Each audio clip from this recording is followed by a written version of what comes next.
જ્યારે મને એવું લાગે છે ને કે મારી લાઈફ તો બહુ જ સરસ ચાલી રહી છે, કોઈ પણ જાતનું મને ટેન્શન નથી, બસ ત્યારે જ મારી લાઈફમાં કંઈક ને કંઈક પ્રોબ્લેમ આવે છે.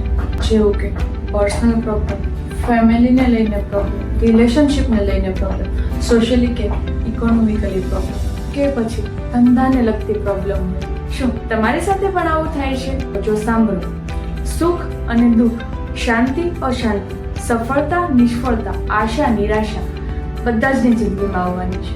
સવાર જોતી હોય તો સાંજ રાત્રિ કાઢવી પડે છે ને, તો એવી જ રીતે જો સુખ જોતું હોય તો દુઃખનો જે પણ સમયગાળો છે તે કાઢવો પડે છે. યાદ રાખજો, સુખમાં છલકાઈ નથી જવાનું કે દુઃખમાં ભાંગી નથી પડવાનું. આ એક સેન્ટેન્સ જ્યારે પણ તમે સુખી હો કે દુઃખી હો બોલવાનું છે. આ સમય પણ જતો રહેશે.